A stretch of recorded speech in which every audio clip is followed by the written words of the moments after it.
scoring in the fourth quarter. Like that fourth quarter was painful to watch.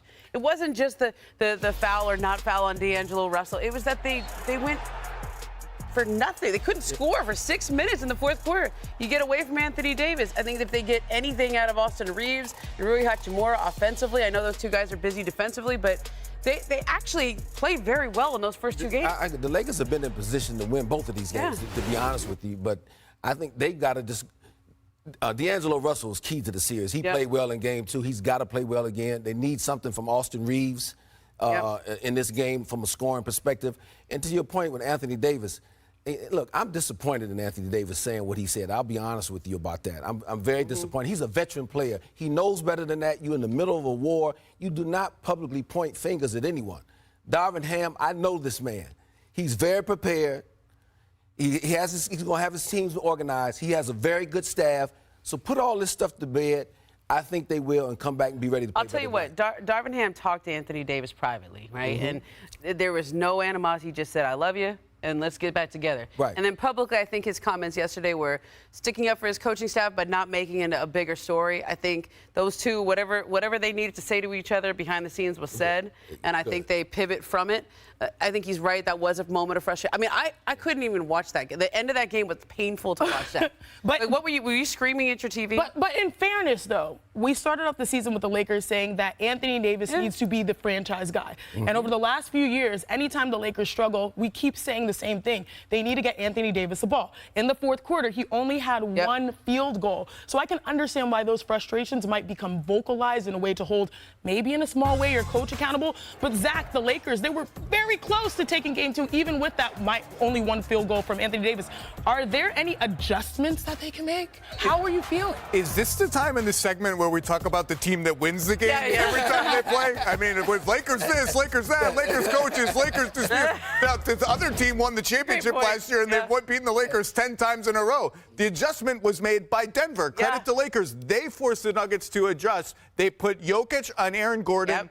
Jokic on Rui Hachimura, rather, and Aaron Gordon on Anthony Davis. And the Lakers kind of seemed confused in terms of, okay, do we want to now involve Rui in the pick and roll and attack Jokic, but what does that mean for AD? And they kind of lost the plot a little bit offensively. The big question for tonight is, does Michael Malone come out with that matchup again, or does he pivot back to Jokic on AD? And how do the Lakers respond to either of those things? But look, it's been 10 times in a row. It's cool that they've been in position to win a lot of these games. You get no trophies for that. They got to win one eventually. It's chess, not checkers, but you're exactly right. They're the champs, you're exactly right, Ramona. All of us felt some type of way watching the emotional. And I just knew Jamal Murray was going to make it, no, right? but And you're like, he's going to make it. I felt deja vu because it's like I've Jaws, seen the here it movie comes. 10 times in a row. Since we're talking about deja vu, the Lakers had a heartbreaking loss, but they were not alone. Coming up next, what kind of version of Joel Embiid can we expect tonight in the Sixers must-win Game 3? We head out live to Philly for a status update on the All-World Center. And there have had to been a heat wave in Boston last night with the way Miami shot that ball. But just how devastating was this loss for the Celtics? Plus, the NBA's Clutch Player of the Year will be announced in just a few hours. Who deserves it most? Find out next, right here on NBA Today.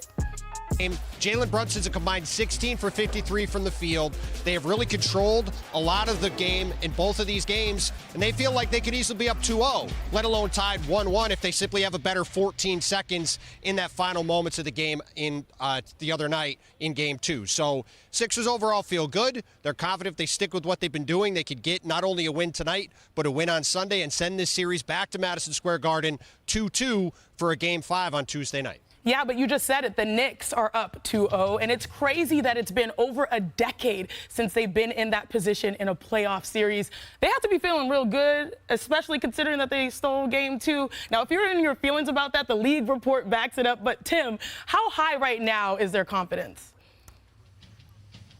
Well, the Knicks today are feeling great. They were at Temple this morning shooting around. Obviously, they've got a few big five guys on their team in Dante DiVincenzo, Josh Hart, and Jalen Brunson. Jalen Brunson reminded everybody there that Temple has not made a Final Four, whereas Villanova has a couple banners hanging in this building that those three guys won with the Wildcats. And Josh Hart and Dante DiVincenzo both talked about the fact that they don't think they've played their best game yet in this series. They pointed to the fact that Jalen Brunson hasn't hit shots. Josh Hart talked about the fact that they have struggled in transition and had several opportunities to score there that they let get away from them, particularly in Game 2. So even though they're up 2-0 in this series, the Knicks not only feel good about where they're at, they feel like they can even get to another level. And obviously coming down here to Wells Fargo Center, what's going to be a raucous environment tonight as the Sixers honor Tyrese Maxey, the most improved player in the league, before Game 3 tonight. The Knicks know they're going to have to play a little better to win one of these 2 games, take a commanding lead back home, and they feel like they can do that. You know what I love saying? The Nova Knicks strike again. Thanks so much. Thank you for that. Exactly. I know. Joel Embiid, though, he says Philly can win this series, but when you watch him moving around the court on that injured knee, it's wild that he's been able to still average in this series 31 points, 9 rebounds, 6 assists. So, Ramona, how long can he keep doing this? Okay, part of the reason he looks like he's lumbering out there, that he's laboring, is because when he was out with that knee injury, he's not able to train and be in condition the way that he normally is. So he's a little heavy right now and needs to get that conditioning back. That's why he had to play all 7 games.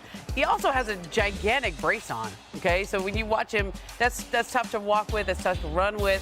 I think he's playing his way back into shape. The longer they play, the better shape he's going to get in. And when he says things, you know Joel. Yeah. Okay. When he didn't just say we can win. He said we're going to win this series. And if I know Joel the way that we've all come to know him over the last couple of years, he doesn't say something like that unless he wants to. That's not a mistake. That wasn't like a oops, I slipped up and said something too far. That was him being a leader. That's him putting it out there, saying, guys, I am making this proclamation. He knows exactly what it means when you say I guarantee it. That's his name on the line. And so if he's going to say it, he intends to back it up. And I also like that yesterday we heard Tyrese Maxey say, hey, we still feel reassured. There's an aura of reassurance in our locker room as well. But the fact of the matter is the Knicks, they maybe had a little luck on their side, some favorable whistles in Game 2. So, Scott, what's the key for them to really try to close out the series? Look, the role players have been fantastic for the Knicks, and that's why they're sitting up here 2-0. Josh Hart's played fantastic.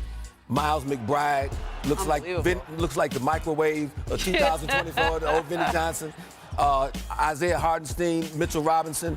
They are getting extra possessions on the offensive glass, especially late in games where right there is unbelievable. Where Joel is late, falling down and finds Anunoby. Exactly, where Joel is late, but they're taking advantage of that, and that is also, and they're getting to 50-50 loose balls that coaches always talk about.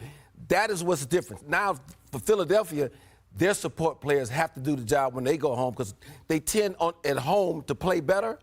And I must mention Kelly Oubre and Nicholas Batum. Yep. They've done an awesome job defending Jalen Brunson, so they can't let up that. They can't let up in that. They need to get something from Tobias Harris, though. And Tobias has got to give him 20 points tonight. Yeah. Yeah, did they say he's the second highest paid member on that roster? But you're right. The difference in the series so far has truly been the role players. They've been huge for New York. And it's really scary to think that they haven't had a breakout game for Jalen Brunson yet, who's shooting 29% in the series. So, Zach, what can they do to get him going? First, every time you mention the role players, remember that Philly essentially sat out the trade deadline. They only got Buddy Hield. They got all those picks for James Harden. They didn't use them. And part of that, I think, was the mystery of when and what condition will Joel Embiid be able to come back from. So that's one story. They did try to get Andre Drummond.